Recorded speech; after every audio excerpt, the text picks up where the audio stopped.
Ora, muito bom dia a todos.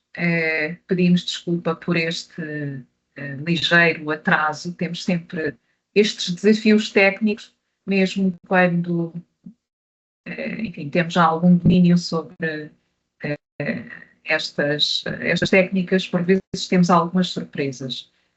Portanto, sejam bem-vindos a esta ação de formação, hoje dedicada ao tema da determinação do dióxido de enxofre. Eu vou partilhar a minha tela. Peço-vos que confirmem se conseguem ver. Dr. Paulo Barros, sim, está a vir. Muito obrigada. Então, esta é na verdade, uma das determinações analíticas mais importantes na análise de vinhos. Isso deve-se a vários aspectos, várias razões, uma das quais a importância enológica do dióxido de enxofre. Continua a ser o principal aditivo utilizado em enologia, devido às suas propriedades a nível de proteção relativamente ao desenvolvimento de micro-organismos, à minimização de oxidações, e também por questões legais, porque, como sabemos, existem limites legais estabelecidos em termos de SO2 total. E é também uma determinação analítica que coloca diversos desafios, enfim, embora seja uma análise físico-química integrada no que habitualmente designamos análise sumária ou análise geral de vinhos, portanto não é uma determinação analítica muito avançada, no entanto levanta alguns desafios. E esses desafios estão relacionados com algumas propriedades do SO2, nomeadamente a sua elevada volatilidade, a sua facilidade, a sua sensibilidade de oxidação, e também ao facto de o dióxido de enxofre se encontrar no vinho em diferentes formas químicas que estão em equilíbrio e esse equilíbrio facilmente é alterado em função da temperatura, do pH, entre outros aspectos. Portanto, tudo isto faz com que seja realmente uma determinação analítica da maior importância e que tem, de facto, algumas dificuldades.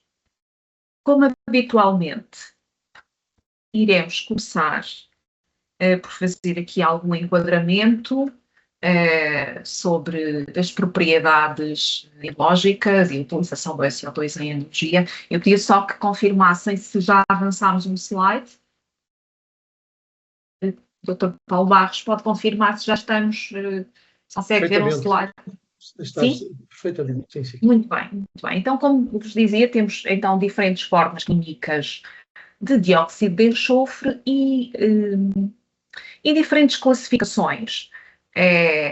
Portanto, estas designações são os familiares, como é evidente, SO2 livre, SO2 combinado, SO2 total e também o SO2 molecular, de que também iremos falar durante esta sessão.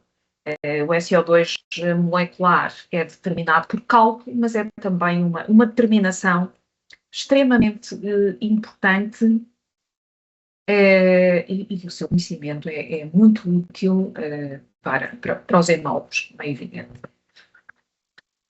Então, começando pela origem e presença do dióxido de enxofre nos mostos e nos vinhos, na generalidade dos vinhos, quantidade, enfim, as concentrações que são doseadas têm maioritariamente origem exógena. De facto, o SO2 é um aditivo que é usado em diferentes etapas do processo de produção de vinho, normalmente após a colheita das uvas, para evitar oxidações e fazer logo alguma seleção de micro-organismos.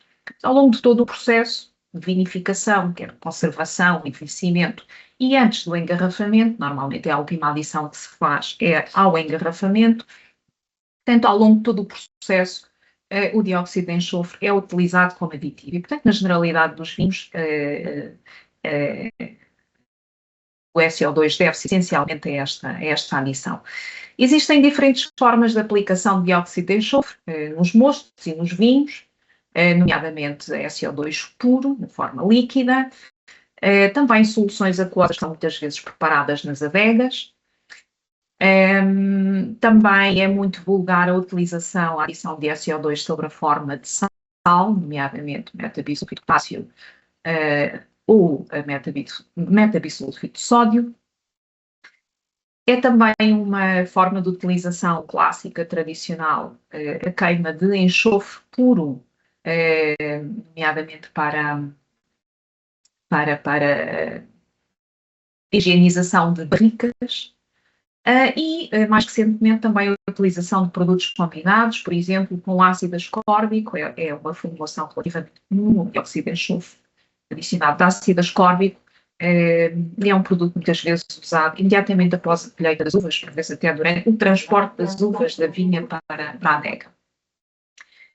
E temos aqui informação sobre as doses recomendadas, ou melhor, as concentrações indicativas durante a fase de conservação e envelhecimento. Esta informação está aqui apenas a título representativo, porque na verdade nós não devemos seguir de uma forma direta estas recomendações. Como podem ver, temos aqui valores de 25 mg por litro em vinhos tintos e 30 mg por litro em vinhos brancos, SO2 livre. Temos também aqui alguma indicação relativamente ao SO2 molecular, 0,5 mg por litro em vinho tinto e 0,8 mg em vinho branco. No entanto, eu gostaria de salientar, obviamente, que estas concentrações devem ser ajustadas em função do pH, do teor alcoólico e, evidentemente, da concentração de açúcares do vinho, porque já sabemos que quanto mais elevada a concentração de açúcares, maior o risco de haver desenvolvimento microbiológico. E o pH tem, como veremos mais adiante, tem um enorme efeito no que diz respeito à distribuição das diferentes formas. Mas mais adiante voltaremos a este aspecto.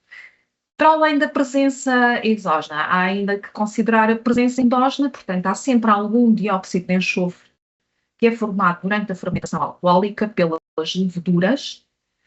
Portanto, mesmo os mostos e vinhos que não tenham sido sulfitados, que não tenham sido tratados com dióxido de enxofre, vamos sempre conseguir dosear, encontrar algum dióxido de enxofre. O dióxido de enxofre é produzido como um metabolito intermediário no processo fermentativo e tipicamente em concentrações com 10 a 50 mg por litro e combina-se com o acetaldeído ou etanol que está naturalmente presente. Bem, enfim. Já sabemos que quando a concentração de SO2 total excede 10 mg por litro, há esta obrigatoriedade de declaração de voto da presença de sulfitos. Estes 10 mg por litro, enfim, muito provavelmente foram estabelecidos com base naquilo que é considerado aceitável de ser encontrado num vinho que não tenha sido sulfitado. Avançando para as diferentes frações, formas de dióxido de enxofre nos mostos e nos vinhos, portanto, é habitual classificarmos as diferentes frações desta forma, o dióxido de enxofre livre, e na fração de dióxido de enxofre livre vamos encontrar ácido sulfuroso, da forma molecular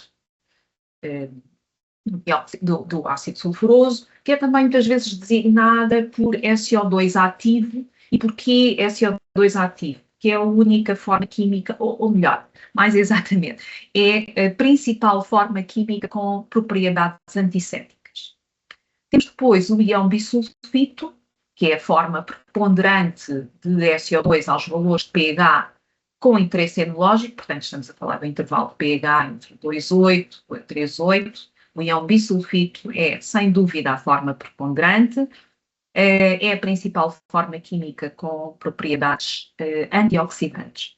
E temos ainda que considerar o íon sulfito, mas cuja presença é muito diminuta aos valores de pH do vinho. Depois, podemos ainda falar sobre o dióxido de enxofre total, que representa, que é o conjunto das diferentes formas de SO2 presentes no vinho, quer estejam no estado livre, quer estejam no estado combinado, com diferentes constituintes do vinho, essencialmente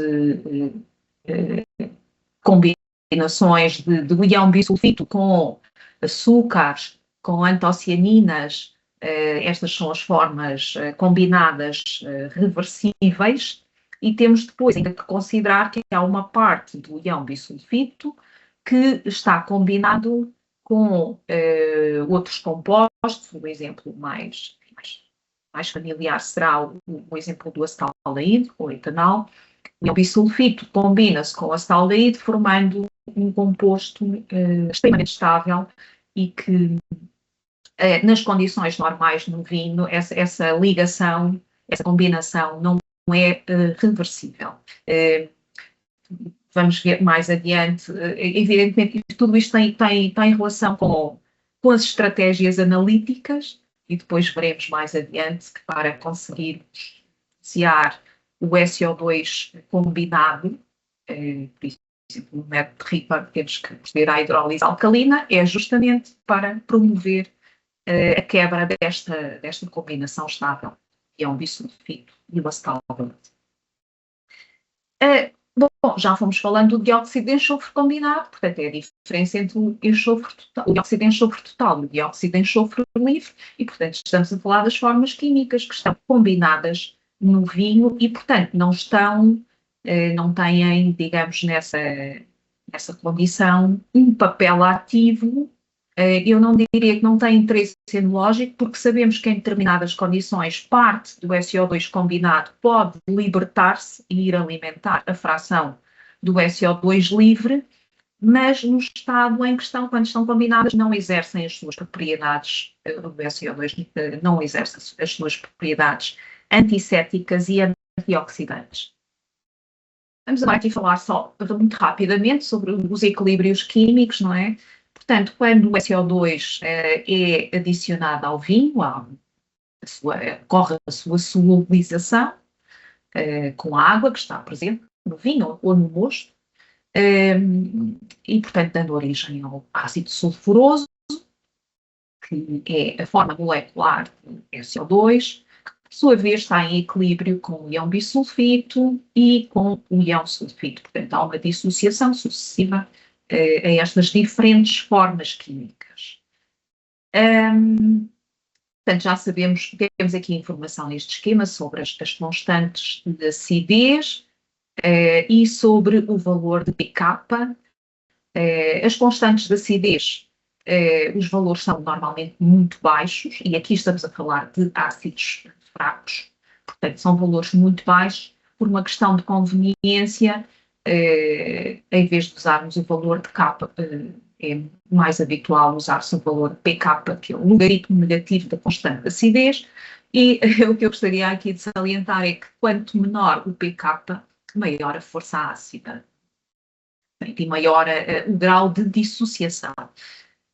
Informação a reter: o ácido sulfuroso encontra-se em equilíbrio com o íon bisulfito e com o íon sulfito, e mais adiante já vamos ver qual é a proporção relativa de cada uma destas formas químicas e as propriedades de cada uma destas formas químicas. Um outro aspecto a reter é: quanto mais elevado o pH, maior a dissociação. Portanto, um vinho em que o pH é mais elevado, vamos imaginar um vinho com pH 3,8, há uma maior extensão desta dissociação. Portanto, vamos encontrar sempre menores proporções relativas de ácido sulfuroso e maiores proporções relativas de íon bisulfito e íon sulfito. Ou seja, quanto mais elevado o pH, menor a fração de SO2 molecular, será necessário sulfitar mais, adicionar uma concentração mais elevada de SO2, de modo a garantirmos a concentração que pretendemos de SO2 molecular. Portanto, esta é já uma primeira indicação e neste caso, com enorme interesse enológico, prática enológica. Mas falando agora um pouco sobre a distribuição percentual das espécies químicas do SO2 livre em função do pH, portanto, estes valores referem-se a encontrados numa solução aquosa à temperatura de 20 graus Celsius. Portanto, temos na primeira coluna os valores de pH, enfim, como sabem, habitualmente no vinho trabalhamos 2,8 e 3,8, embora em Portugal não seja assim tão comum termos valores de pH 2,8, de qualquer forma temos que aqui considerá-los. Vejam que a proporção relativa do SO2 molecular, o ácido sulfuroso, decresce drasticamente com o aumento de pH. A pH 2,8, temos mais de 9% do SO2 livre sob a forma molecular. A pH 3,8, não é totalmente invulgar em alguns vinhos tintos, temos apenas 1%. Portanto, está aqui, de facto, um efeito enorme do pH. O ião bisulfito é sempre a forma preponderante do SO2 livre, em todos os casos superior a 90%. No entanto, como vimos anteriormente, portanto, esta forma química aumenta com a sua proporção relativa, aumenta com o aumento de pH, assim como a proporção relativa do ião sulfito, mas o ião sulfito, como podem ver, os valores são extremamente baixos e, portanto, não tem grande interesse endológico. Nesta figura temos, no fundo, a mesma informação, mas agora representada de uma outra forma, sob a forma gráfica, onde é fácil, é mais imediato e perceptível, de facto, esta distribuição das diferentes formas químicas em função do pH. E, portanto, temos aqui a rosa, o intervalo de pH mais comum em vinhos, e fica evidente que a forma química ião bisulfito é a forma química preponderante. Temos também algum SO2 molecular, mas que diminui à medida que o pH aumenta. Outros fatores, outros parâmetros com influência na percentagem de SO2 molecular ativo, neste caso o teor alcoólico e temperatura, a fração de SO2 molecular ativo, a fração de ácido sulfúrico, é mais elevada quando o teor alcoólico é mais elevado, portanto aumenta proporcionalmente, e também com a temperatura. Evidentemente que na prática enológica se aumenta a temperatura do vinho, a pensar no aumento do SO2 molecular ativo, mas no laboratório sim. Portanto, vamos pensar, por exemplo, do método de Paul, de Franz Paul, não é? O método tipo, o método OIV para o dióxido de enxofre, quando queremos determinar o SO2 total, promovemos o aquecimento da amostra. E isso tem, de facto, o objetivo de libertar esse SO2. Portanto, a dissociação do ácido sulfuroso é tanto menor quanto maiores forem o teor alcoólico e a temperatura. A proporção de SO2 molecular é maior o teor alcoólico e a temperatura. Agora, falando um pouco sobre o estado do SO2 em múltiplos e vinhos, portanto, já falámos anteriormente sobre as diferentes frações, a fração de SO2 livre, a fração de SO2 combinado, que somadas nos dão um SO2 total, não é? Vamos dedicar alguma atenção à fração de SO2 livre, como podem ver no slide. No SO2 livre vamos ter uma parte que será SO2 molecular, H2SO3, que é uma pequena fração do SO2 livre, não é? Como vimos anteriormente, normalmente até inferior a 5%, e depois temos ião bisulfito, que pode ser oxidado a ião sulfito, e que de facto, representa a grande fração do SO2 livre. Portanto, aqui o ião bisulfito oxida-se a ião sulfito, que por sua vez, este processo de oxidação poderá originar o ião sulfato. E é por isso que em depósitos de vinho que estão que não estão cheios ou que a atmosfera não está inertizada, quando há contacto com o ar, o que é que acontece? Às vezes vamos fazendo correção de SO2, mas nunca conseguimos ter o SO2, encontrar o SO2 livre que pretendemos. Porquê? Porque estamos a perder SO2 por oxidação. Mas voltando um bocadinho atrás, o SO2 molecular é o SO2 olfativamente ativo. E não é invulgar que em alguns vinhos com pH baixo, e quando a adição de pH não é ajustada, a adição de dióxido de enxofre, peço desculpa, quando a adição do SO2 não é ajustada ao pH do vinho e é excessiva, significa que vamos ter uma concentração de SO2 molecular bastante elevada, porque isso pode acontecer quando o pH do vinho é muito baixo, e nós vamos perceber a presença do SO2 olfativamente, o que é, enfim, não é algo desejável. E, portanto, este SO2 olfativamente ativo tem dar-nos aquela percepção de queimante, e isso acontece quando a concentração de SO2 molecular superior a 2 miligramas por litro. Isto é o que está na literatura, evidentemente será apenas um valor indicativo. Depois, na fração de SO2 combinado, como já fomos dizendo, temos que diferenciar entre SO2 combinado reversível e SO2 combinado irreversível. Eu pedia que, enfim, quem tem os microfones ligados, por favor, que os desligassem, estamos com algumas interferências.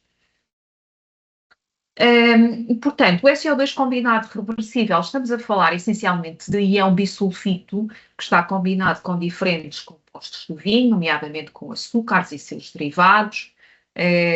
Então, no caso de vinhos produzidos a partir de uvas em mau estado sanitário, vamos ter uma taxa de combinação superior, portanto, vamos ter mais SO2 que está capturado desta forma.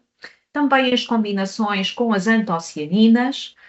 Já é sabido que o SO2 tem um efeito descorante nos vinhos tintos, não é? De imediato, quando se faz a correção de vinhos tintos com dióxido de enxofre, principalmente se o vinho for jovem, porque temos maioritariamente antocianinas monoméricas, há um efeito descorante imediato. No entanto, este é um efeito reversível e mais tarde o vinho vai recuperar a cor.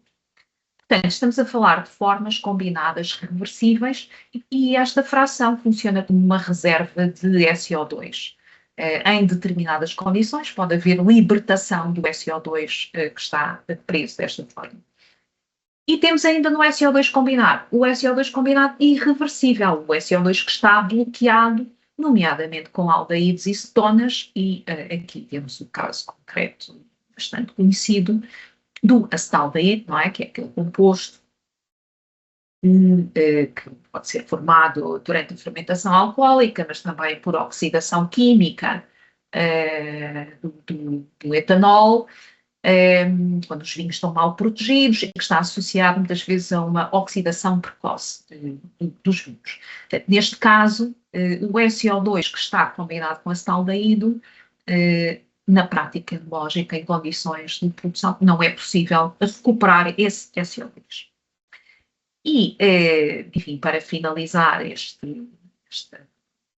matéria, na forma combinada, o SO2 não apresenta as propriedades antioxidantes e antissépticas que justificam o seu emprego enológico.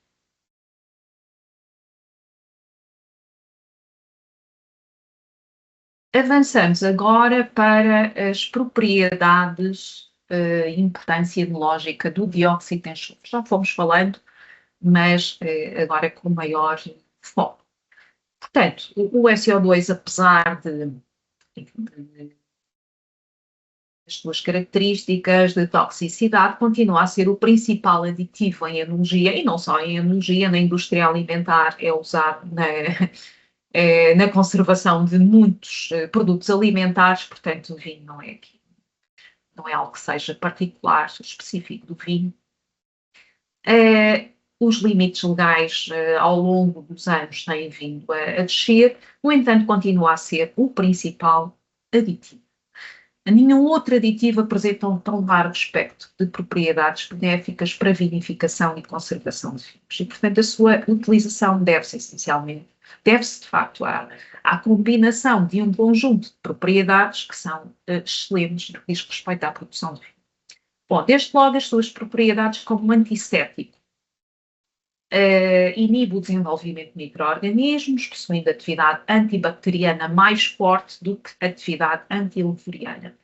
As leveduras que são responsáveis pela fermentação alcoólica também não se sentem perfeitamente confortáveis no meio com o SO2. No entanto, são capazes de desenvolver a sua atividade, de crescer, de realizar a fermentação alcoólica, ao contrário das bactérias que sentem muito maiores dificuldades. E já sabemos que não temos também bactérias antissépticas no vinho, também devido ao pH, não é? No intervalo de pH do vinho não há possibilidade de desenvolvimento de bactérias patogénicas. Na vinificação, esta propriedade é então de extrema importância porque permite, desde logo, fazer uma seleção de micro-organismos que são transportados nas uvas que vêm da vinha. E depois tem também uma enorme importância na conservação do vinho, não é? Após a fermentação alcoólica e antes da sua preparação para engarrafamento, evitando o desenvolvimento de bactérias acéticas, evitando a fermentação secundária de vinhos doces, o desenvolvimento de leveduras responsáveis pela produção de fenóis voláteis, o desenvolvimento de leveduras responsáveis pelo desenvolvimento de flor, entre outras doenças. Portanto, tem esta propriedade importantíssima como antisséptico. Relembrar que apenas o SO2 molecular tem propriedades antissépticas significativas. Portanto, temos que olhar sempre também para o SO2 molecular, não basta olhar para o SO2 livre.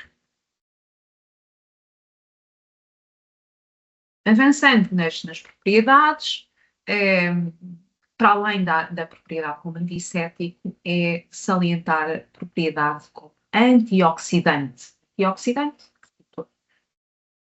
O SO2 é um dos compostos redutores mais fortes encontrados no vinho, protegendo o vinho de oxidações químicas, e esta é uma propriedade extremamente importante.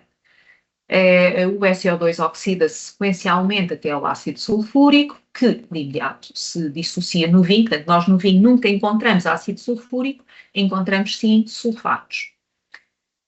Evita a oxidação dos compostos fenólicos do vinho tinto e do vinho branco, onde o acastanhamento é facilmente detectável. Portanto, o SO2 é usado sempre em fases iniciais do processo de vinificação, ao esmagamento nas uvas brancas, é fundamental para evitar o acastanhamento do mosto. No entanto, o SO2 é pouco reativo diretamente com o oxigênio, mas reage na forma de ião bisulfito com subprodutos de oxidação. Mais adiante vamos ter um esquema onde podemos ter mais informação sobre este aspecto. E depois tem uma importante capacidade de combinação com compostos com função carbonil ou durantes, como é o caso do acetaldeído e outros aldeídos. Referir que principalmente o ião bisulfito tem propriedades antioxidantes significativas. Se as propriedades antissépticas estão relacionadas essencialmente com o SO2 molecular, ácido sulfuroso, as propriedades antioxidantes estão principalmente relacionadas com o ião bisulfito. Para além destas duas propriedades, o SO2 tem ainda propriedades antioxidásicas, inibe determinadas enzimas, por exemplo, as polifenol-oxidases, evitando desta forma a oxidação enzimática de mostos, por exemplo, mostos brancos. É também útil na clarificação dos mostos, nomeadamente mostos brancos. É relativamente comum, é comum fazer-se a clarificação antes da etapa da fermentação alcoólica. O método clássico para fazer essa clarificação é submetendo o mosto a baixa temperatura na presença de dióxido de enxofre. Portanto, o dióxido de enxofre tem também este efeito como depurador de mustos. Depois, durante a fermentação alcoólica, favorece também a dissolução da matéria corante, no caso das outras tintas. Tem também algum poder acidificante, embora muito reduzido. É um acidificante muito, muito fraco.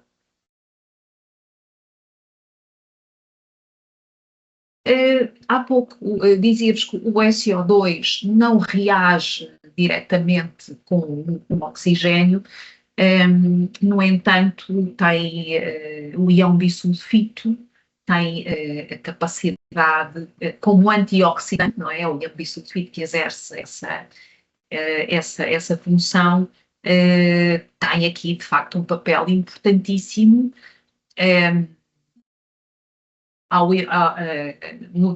Em algumas reações de oxidação, funcionando como antioxidante. E é justamente o que eu gostaria de explorar neste slide, com esta informação que está em inglês. Peço desculpa por isso, mas enfim. No fundo, o que temos aqui é um esquema de oxidação de compostos fenólicos, oxidação essa catalisada por metais de transição, o ferro, o cobre, porque o oxigênio também não reage diretamente com os compostos fenólicos. E, portanto, este esquema que aqui temos o oxigênio a ser reduzido ao radical hidroperóxido, por sua vez vai oxidar compostos fenólicos e é reduzido a peróxido de hidrogênio. Este peróxido de hidrogênio pode seguir duas vias. Ou vai dar origem ao radical hidroxilo, mais uma vez numa etapa que é catalisada, neste caso pelo ferro, e esse radical hidroxilo vai promover a oxidação do etanol a etanol. Portanto, etanol ou açaldeído já sabemos que é o mesmo composto, não é? No processo que é conhecido pela reação de Fenton. E temos, mas como podem ver, esta zona que está aqui assinalada amarelo, o peróxido de hidrogênio, como sabem, é o forte oxidante, pode também ser retirado, desviado desta via de reação na presença de íon bisulfito. Íon bisulfito vai ser oxidado ácido sulfúrico. E, portanto, estamos a retirar, o íon bisulfito vai retirar o peróxido de hidrogênio do meio. É apenas um exemplo do papel exercido pelo íon bisulfito como antioxidante. E agora avançávamos, antes de passarmos para as questões analíticas, e já vamos com alguns minutos, apenas salientar que, obviamente, que a determinação do dióxido de enxofre total é também extremamente importante, porque existem limites máximos legais, portanto, não só a sua importância enológica, mas também em termos legais existem algumas condicionantes e por isso, e também por isso é fundamental a sua determinação com o máximo rigor, com máxima exatidão. Temos aqui neste quadro apenas, enfim, a título exemplificativo e para as situações mais comuns, os limites que estão estabelecidos atualmente. Atualmente, os limites para o dióxido de enxofre encontram-se estabelecidos apenas em termos de SO2 total. No passado existiram limites para o SO2 livre também, mas de facto não faz muito sentido porque, como já vimos, há um equilíbrio dinâmico entre fração livre e fração combinada e, portanto, faz mais sentido, de facto, termos os limites legais estabelecidos em termos de SO2 total. Enfim, pegando apenas aqui num exemplo, pedia que desligassem o microfone, por favor. Ali no laboratório. Não, é na asco, desligassem o microfone, por favor. Olha, dos gatos, a Maria disse que está uma coisa. Eu mandei mensagem e liguei lá para os gajos, mas eles não têm data para vir fazer. Muito bem. Então, para vinhos com menos de 5 gramas por litro, 5 gramas de açúcares por litro, vinhos tintos, o limite máximo admissível é de 150 miligramas por litro, para vinhos brancos e reposados é de 200 miligramas por litro. E, evidentemente, para vinhos com teores mais elevados de açúcares, normalmente os limites tendem a ser superiores. É claro, quando são vinhos licorosos, como temos também aqui o efeito protetor do etanol, enfim, pode ter um teor muito elevado de açúcares, mas o limite legal não sobe assim tanto, porque o vinho se encontra protegido também pelo dióxido, pela presença de etanol. Portanto, é esta a lógica, é este o racional. E, curiosamente, o vinho biológico, enfim, eu penso que estes valores ainda estarão atualizados. Nos vinhos biológicos, para vinhos tintos, o limite máximo admissível 100 miligramas por litro, vinhos brancos e rosés 150 miligramas por litro. Portanto, como podemos ver, não são assim valores tão mais baixos do que aqueles que estão estabelecidos para vinhos convencionais. E iríamos agora, nesta segunda parte desta sessão, falar um pouco sobre a determinação analítica do SO2 livre e do SO2 total. Evidentemente não é possível falarmos de todos os métodos, portanto eu preparei para esta apresentação informação sobre os métodos que são mais, enfim, que são mais comuns nos laboratórios de enologia, de acordo com o meu conhecimento. Não iremos falar de FETIR, mas de qualquer forma, é uma abordagem que será explorada durante esta tarde. Ora bem, nós temos diferentes métodos, começando pelo método Franz Pohl, que é muito próximo do método de Rankine, embora não seja exatamente o mesmo em termos de equipamento, de instrumento, não é exatamente a mesma coisa, mas baseiam-se em princípios diferentes. Ambos são também conhecidos por aeration, oxidation, ou seja, aeração, arejamento, oxidação, ou aspiração, e isto tem estas classificações, estão relacionadas com o princípio do método e até muito com o funcionamento do aparelho que é utilizado para extrair o SO2, enfim, falaremos disso mais adiante.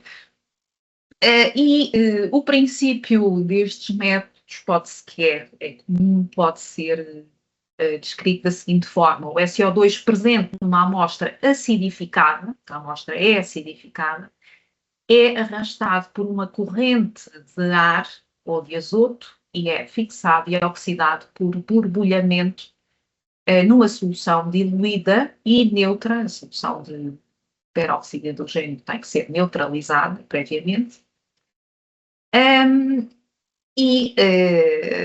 Em consequência, é gerado ácido sulfúrico, que é depois titulado, e dessa forma conseguimos quantificar o SO2 que foi arrastado. O método desenvolve-se em duas etapas, SO2 livre e SO2 total. Já vamos ver mais adiante que as condições de arrastamento diferem, obviamente. Portanto, no fundo estamos a falar do método OIV tipo 2. E temos depois o método RIPA, que justifica também falar deste método, que continua a ser aplicado, de acordo com o meu conhecimento, vastamente aplicado ainda nos laboratórios de enologia, por vezes com algumas adaptações no que diz respeito à etapa de titulação, por exemplo, a forma como a titulação é conduzida. Mas este método baseia-se no seguinte princípio: consiste na titulação, estamos a falar de uma titulação redox, oxidação-redução, com iodo do dióxido de enxofre, sendo o ponto de equivalência determinado por um indicador redox, solução de amido, no caso do método RIPAR original e a forma como está descrito no compêndio da OIV, mas esta titulação pode também ser feita, pode ser controlada por potenciometria, que permite ultrapassar algumas dificuldades na titulação clássica. Outros métodos, FTIR, técnica de FTIR o método FTIR será abordado esta tarde. Fluxo contínuo segmentado, eletroforese capilar, GCMS, mas com exceção de FTIR, todos estes métodos são pouco usados nos laboratórios de endologia para controle de rotina. Pois aqui há alguns aspectos importantes e que nos permitem, desde logo, começar a pensar as limitações dos diferentes métodos. Todos os métodos que envolvem diluição, alteração de pH ou destruição do SO2 livre, não é? Quando estamos a promover a oxidação do SO2 pelo miúdo, estamos a destruir o SO2 livre. Estes métodos tendem a subestimar o SO2 livre. Porquê? Porque promovem a dissociação das combinações fracas do SO2, portanto, temos tais compostos combinados, combinações fracas, o equilíbrio é desviado, portanto, há um desvio do equilíbrio no sentido de libertação de mais SO2 livre para compensar esta retirada, esta destruição do SO2 livre. E, portanto, desde logo ficamos a perceber que, enfim, se alterarmos o pH, também estamos a alterar, e na maior parte dos métodos é feita uma acidificação da amostra para libertar, para aumentar a fração de SO2 livre e SO2 molecular, portanto estamos a alterar, estamos a interferir diretamente no equilíbrio que previamente estava estabelecido. Pois há aqui um outro aspecto também que importa salientar, é que independentemente do método de análise aplicado, a natureza volátil do SO2 e a sua sensibilidade à oxidação fazem com que sejam necessários cuidados acrescidos com a manipulação da amostra e rigorosos procedimentos de controle da qualidade. Não é, já sabemos que o SO2 é, se não a primeira determinação que tem que ser feita a fazer depois da abertura da garrafa, será certa, tem que ser no curto prazo e com todos os cuidados, porque senão vamos estar a perder SO2.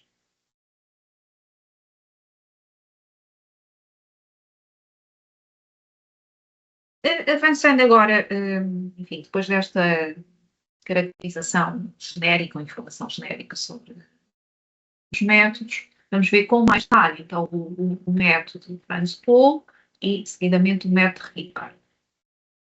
Portanto, o método que está descrito pelo OIV para a determinação do SO2 livre e SO2 total, como já vimos, o princípio do método consiste no arrastamento do dióxido de enxofre livre por uma corrente de ar, sendo fixado e oxidado por borbulhamento numa solução diluída e neutra de peróxido de hidrogênio. O ácido sulfúrico formado é então determinado por titulação com uma solução padrão de hidróxido de sódio. Sendo que numa primeira fase se procede à determinação do SO2 livre, o SO2 livre é extraído do vinho por arrastamento de frio, e numa segunda fase, para avaliação do SO2 total, o procedimento é muito semelhante, a diferença é que a extração é feita a quente, portanto o vinho é levado à ebulição para permitir uma libertação do SO2 combinado. E vemos com um pouco mais de detalhe um aparelho de destilação Franz Pohl, e eu vi a imagem que está no compêndio dos métodos da OIV. Imagino que para muitos de vós esta imagem seja familiar. Portanto, enfim, descrevendo de uma forma sumária o funcionamento, portanto, o vinho é introduzido no balão que podemos ver, portanto, na parte inferior da figura. Aqui temos o vinho, enfim, aqui, o volume de vinho depende pode não ser exatamente 50 mililitros, mas esta é a situação mais comum. Portanto, temos aqui o vinho, que tem que ser acidificado com ácido fosfórico, fortemente acidificado com ácido fosfórico, para permitir que todo o SO2 livre passe para a fase gasosa. Portanto, esta questão é extremamente importante. e o ar é aspirado no circuito. Portanto, temos do lado direito uma trompa d'água ou uma bomba que promova vácuo, que tenha então o efeito de aspiração. Portanto, temos aqui do lado esquerdo a entrada de ar com azoto e o ar vai ser aspirado no circuito e vai borbulhar no balão da amostra. Portanto, é muito comum nos laboratórios serem usadas as trompas d'água, não é? Cujo funcionamento se baseia no efeito de Venturi para promover este efeito para produzir vácuo e promovendo assim este efeito de aspiração. E, portanto, o SO2 livre vai ser arrastado e vai depois ser arrastado na corrente de ar, o azoto, e vai percorrer este percurso através do condensador e vai ser borbulhado numa ampola onde temos então o peróxido de hidrogênio. É extremamente importante a etapa de neutralização do peróxido de hidrogênio com o hidróxido de sódio, gota a gota, na presença de indicador de pH. E porquê é que é importante esta neutralização? Porque, posteriormente, quando formos avaliar a concentração do ácido sulfúrico formado, esta manipulação ácido-base, queremos quantificar apenas a acidez que resulta da formação do ácido sulfúrico. Se a solução que já lá está, se o peróxido de hidrogênio já tiver características ácidas, estaríamos então a sobreestimar o teor de SO2. Ora bem, que mais há aqui a referir? Portanto, há os parâmetros operatórios, fluxo gasoso, o tempo de aspiração, normalmente este processo que é indicado no protocolo deverá decorrer 15 minutos. A temperatura, portanto, para a determinação do SO2 livre, este procedimento é realizado a frio. Para o SO2 total, vamos ter que promover a libertação das formas do SO2 que está sob as formas combinadas e para tal, repete-se o procedimento, mas neste caso levando a amostra à ebulição. Enfim, quem tem experiência de trabalho com este método sabe que, enfim, pode ser um bocadinho desafiante, complicado, porque, nomeadamente, no que diz respeito ao controlo do vácuo, da corrente de arrastamento, depois também porque é um sistema complexo, que tem muitas juntas miraladas e que pode, se não estiver tudo muito otimizado, podemos ter perdas de SO2 durante a aspiração. Portanto, há aqui alguns aspectos a ter em conta. Mas, devido ao seu princípio, portanto, estamos a retirar o SO2 da amostra, estamos a fazer a sua extração, é um método menos sujeito a interferências do que outros métodos, em que há uma análise direta na amostra. Porque estamos a separar o SO2 de potenciais interferentes que noutros compostos fenólicos, por exemplo, no método Ripper, já vamos ver, que atuam como interferentes. Neste caso, não, mas é um método que tem, de facto, estes desafios. E agora, falando só muito rapidamente sobre, então, no final, temos a nossa ampola, não é? Onde se formou o ácido sulfúrico, onde borbulhou o SO2, vamos ter então ácido sulfúrico. Vamos então quantificar esse ácido sulfúrico através de uma titulação ácido-base com hidróxido de sódio, sendo que neste caso já sabemos que para esta, já sabemos que o ácido sulfúrico é um ácido diprótico, portanto precisamos de 2 mols de hidróxido de sódio para neutralizar 1 mol de ácido sulfúrico. Ora bem, do lado esquerdo temos aqui duas imagens que mostram a cor no ponto de equivalência, que é descrito como olive green, e, portanto, o que está correto é o que está apresentado do lado, as titulações que implicam uma alteração de cor, é sempre um grande desafio.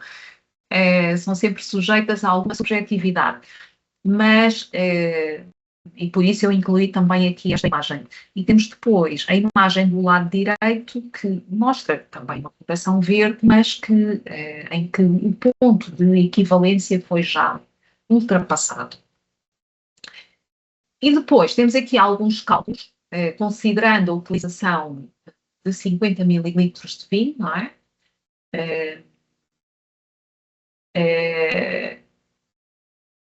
Exatamente. E, portanto, já sabemos que no ponto de equivalência, começamos por fazer o cálculo. Peço desculpa, sabes demasiado. No ponto de equivalência, o número de equivalentes ácidos do titulado tem que ser equivalente ao número de equivalentes básicos do titulante. No fundo, esta primeira expressão representa isso mesmo. Desculpa, estou aqui a avançar. Bom, se substituirmos então, sabemos o título da solução de hidróxido de sódio, 0,01 normal, VNaOH é o volume de hidróxido de sódio que é gasto, consumido na titulação, volume de vinho, 50 vezes 10 elevado a menos 3, porque queremos os resultados em equivalente litro, portanto, temos que fazer esta conversão.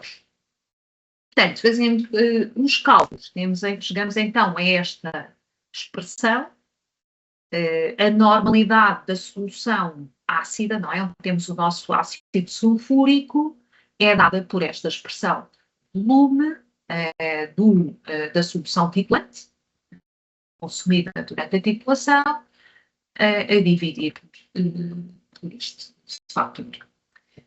E quando queremos, se quisermos expressar os resultados em miligramas por mililitro, temos então, evidentemente, que considerar o equivalente grama do SO2. O SO2, a massa molar é 64 gramas por mol, o equivalente grama é 32, e, portanto, chegamos aqui a esta expressão, concentração de SO2 igual a 6,4 vezes o volume de hidróxido de sódio consumido na titulação. Esta expressão será familiar para muitos de vós. É sempre importante percebermos as expressões que estamos a utilizar, eu diria que é mesmo fundamental, porque por vezes podemos fazer alguma adaptação, se fizermos adaptação método, evidentemente temos que modificar também a expressão de cálculo, portanto é importante termos essa ginástica. Avançando agora para o método de Ripper. No método Ripper ocorre a titulação iodométrica do SO2, portanto o SO2 é oxidado pelo iodo, sendo o ponto de equivalência determinado por indicador redox, solução de amido, ou então por potenciometria.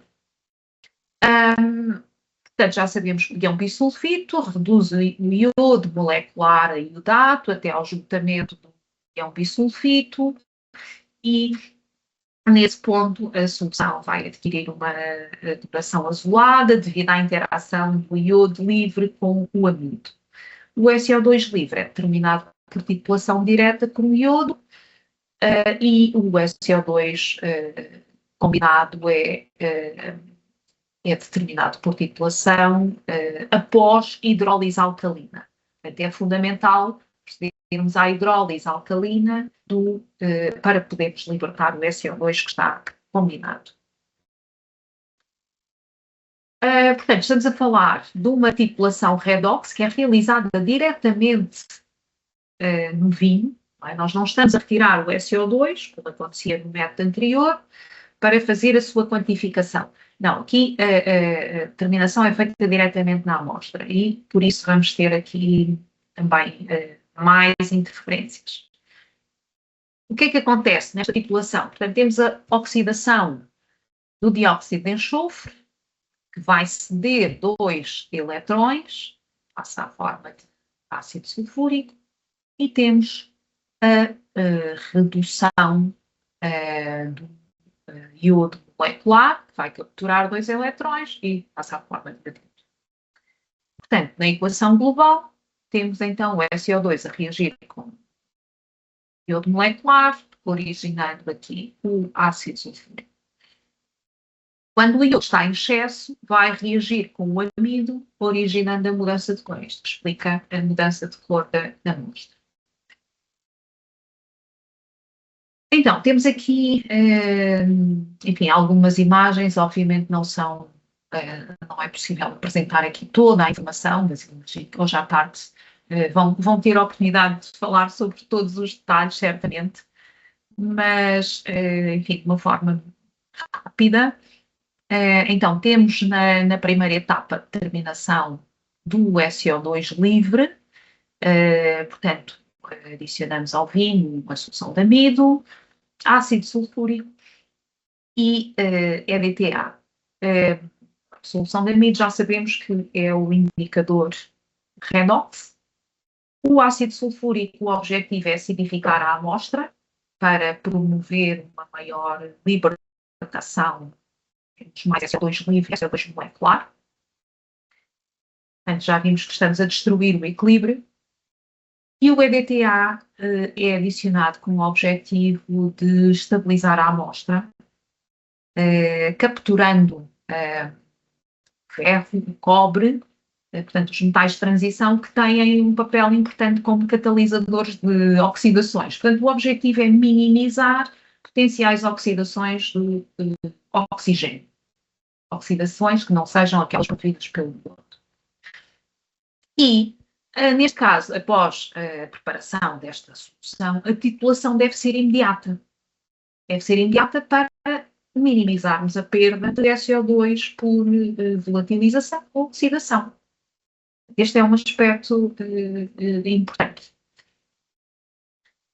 No caso do SO2 combinado, portanto, já vimos que promover a hidrólise alcalina do SO2 combinado, que está combinado com acetaldeído, e para tal, eu peço desculpa, não, está tudo certo, não estou errado. Portanto, é adicionado hidróxido de sódio.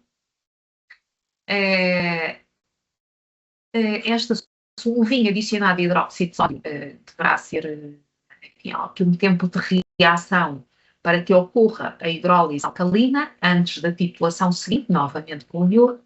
Esse tempo é de 5 minutos e durante esse tempo é fundamental que o balão seja mantido vedado após a adição do hidróxido de sódio. Este também enfim, não raramente pode haver aqui se não houver esta atenção, vamos ter perdas e vamos ter subestimação do SO2 combinado, não é? Portanto, muito importante que durante o tempo de reação o balão seja vedado. Portanto, numa primeira titulação, fazemos a avaliação do SO2 combinado com o acetaldeído. O procedimento é repetido sobre a mesma amostra, evidentemente, para avaliação de outras formas de SO2 combinado, novamente adicionando hidróxido. E que mais? Aqui, neste slide, podemos ver na parte inferior direita imagens, enfim, que tentei encontrar, possam ser representativas das titulações, aqui neste caso usando, portanto, o amido como indicador redox, e, enfim, se no vinho branco é relativamente fácil fazer esta titulação, no vinho tinto, depende do vinho tinto, não é? Se for um vinho tinto jovem, muito corado, isto é um bocadinho desafiante. E por essa razão, enfim, existem atualmente alternativas para controlar a etapa de titulação. Mas antes de falarmos disso, vamos só falar aqui um pouco mais sobre os cálculos, não é? Já sabemos que a equação da reação do SO2 com iodo está aqui representada, portanto vamos ter formação de ácido sulfúrico. Também sabemos mais uma vez que o ponto de equivalência, o número de equivalentes do oxidante, aqui não estamos a falar de uma titulação ácido-base, mas sim de uma titulação redox. Portanto, o número de equivalentes do oxidante, que é neste caso o iodo, tem de ser igual ao número de equivalentes do redutor, que é o dióxido de enxofre, redutor ou antioxidante, é a mesma coisa. Portanto, substituindo com a normalidade do iodo, de acordo com o método, o título da solução no método é indicado em molaridade, mas para usarmos nesta reação temos que usar a normalidade, como o iodo captura 2 eletrões, portanto, a normalidade é de 0,05. Utilizamos 50 mililitros de amostra, se não estou em erro. Enfim, isto foi tudo verificado. E, portanto, chegamos a este valor. Em concentração em massa, o equivalente do SO2 é 32 gramas, não é? Porque vai receber 2 eletrões. Portanto, 32 gramas. Substituindo na expressão anterior, chegamos então a esta expressão 32 vezes o volume de oxidante, ou seja, o volume da solução de iodo consumida, gasta na titulação. E temos aqui os resultados em miligramas por litro. Anteriormente já fizemos essa transformação.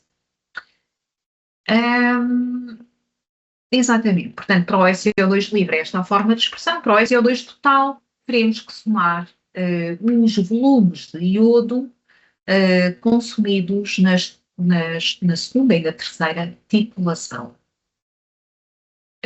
Outra forma de fazer os cálculos está aqui também indicada, mas, enfim, depois poderão explorar com maior detalhe. E agora vamos falar um pouquinho sobre sobre a correção de interferentes. Ora bem, nós sabemos que no vinho temos um conjunto de outros compostos, alguns que podem ser adicionados, que é o caso do ácido ascórbico, não é? Bastante utilizado como antioxidante, nos vinhos brancos, essencialmente, vinhos brancos com açúcar, mas também outras substâncias que estão naturalmente presentes nos vinhos, compostos fenólicos, antocianinas, vinhos muito jovens, muito corados, são vinhos em que este efeito dos interferentes se faz sentir mais fortemente. Também açúcar.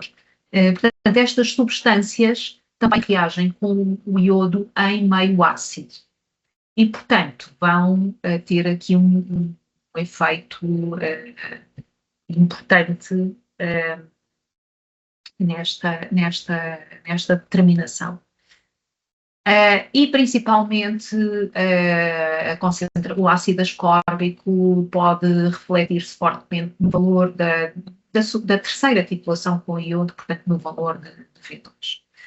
Daí que seja importante, especialmente em vinhos tintos jovens, a etapa de correção que eu não explorei aqui com detalhe, mas que, enfim, penso que o principal é salientar que esta etapa pode ser extremamente importante e explicar o racional, qual é a lógica, qual é o procedimento, qual é o princípio.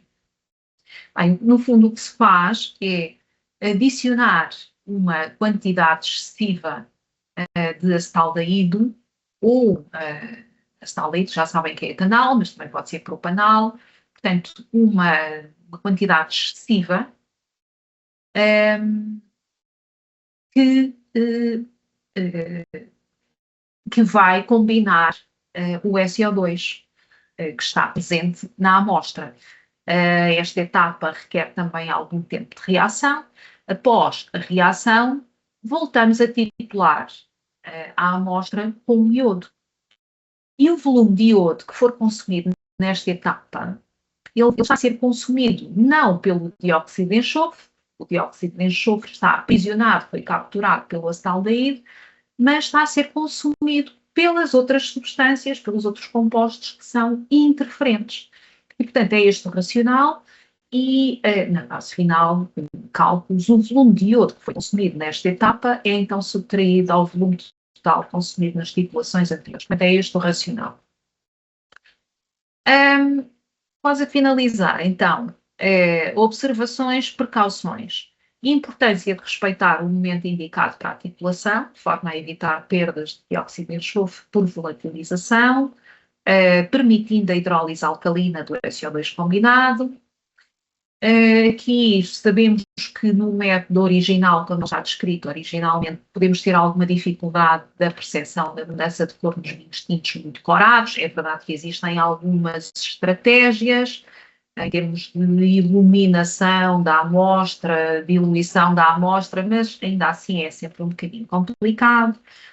Depois referi também aqui, enfim, é algo que não está indicado no método OIV, mas que, por exemplo, na Austrália é relativamente comum fazer-se a adição de bicarbonato de sódio à amostra, de modo a criar uma atmosfera de dióxido de carbono, a atmosfera balão no copo de titulação, do balão de titulação, para evitar a perda de SO2 por volatilização. Esta atmosfera mantém-se durante algum tempo e permite, assim, evitar a perda de SO2 por volatilização e evitar oxidações. Tem esse efeito. Depois, a quantificação do ácido ascórbico e cálculo do volume equivalente de iodo, no caso dos vinhos em que foi adicionado ácido ascórbico, portanto, evidentemente.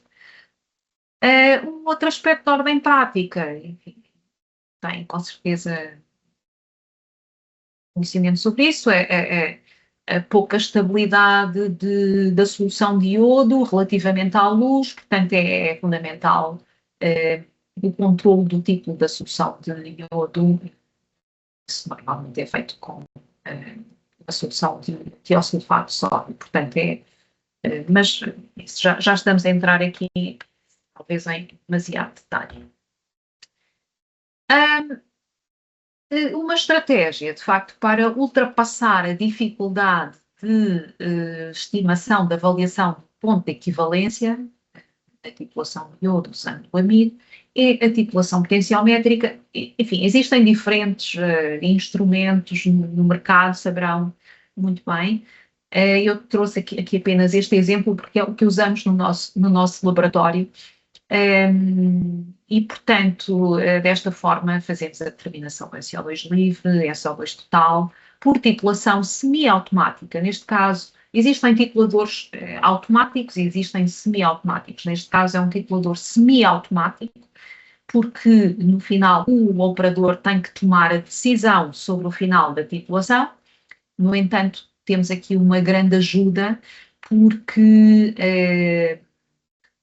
quando temos um excesso de solução titulante no meio, temos um conjunto de luzes que se acendem e que nos dão indicação de que estamos a atingir o ponto de equivalência e, portanto, a decisão final será sempre do operador, mas é uma enorme ajuda.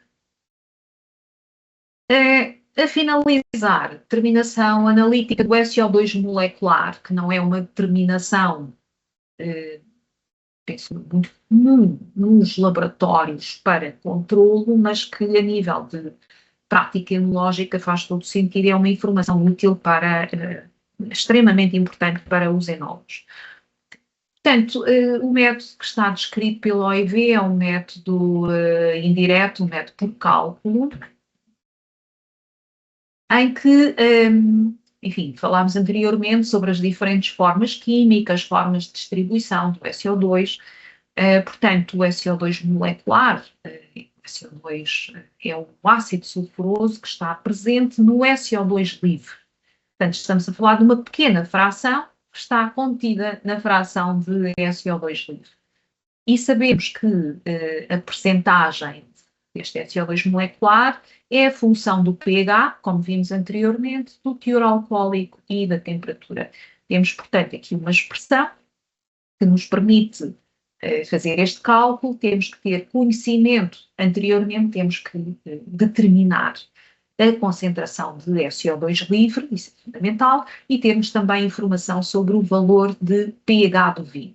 São os dois aspectos aqui fundamentais. Vamos ter também que usar nesta expressão uma constante de dissociação mista, que é dependente do teor alcoólico e da temperatura, e esta constante de dissociação mista podemos retirá-la de quadro que está apresentado no protocolo do método. Mas os aspectos fundamentais, portanto, a concentração de SO2 molecular depende sempre muitíssimo do pH do vinho e, evidentemente, da concentração de SO2 livres. É tanto maior quanto menor for o pH. E mesmo a terminar, uma lista de referências bibliográficas que recomendo relativamente a esta temática, algumas mais, a maior parte delas mais dirigidas à parte analítica, no caso da segunda, terceira, também aqui portanto, eu salientaria aqui dois livros fundamentais. A segunda referência é um livro que é extremamente útil, tem informação sobre os principais métodos usados, análise físico-química geral em vinhos, e depois que é francês, e depois temos aqui o quinto, é um livro australiano também com informação muito útil e apresentada de uma forma muito prática, muito prática. Portanto, deixo-vos com estas referências e, enfim, espero que tenha sido útil esta sessão e, acima de tudo, o objetivo era fazer a preparação para as sessões da tarde, que serão de natureza mais prática e tenho a certeza que serão de extrema utilidade. Portanto, desejo que corra tudo muito bem esta tarde. Eu não vou poder estar presente, mas vejo depois as gravações e certamente todos iremos aprender muitíssimo. Muito obrigada a todos, muito obrigada também aos colegas que durante a parte da tarde irão conduzir a sessão. E, portanto, contamos convosco para a terceira edição do LabCom, já estamos a preparar, e bom trabalho e bom fim de semana. Bom dia a todos.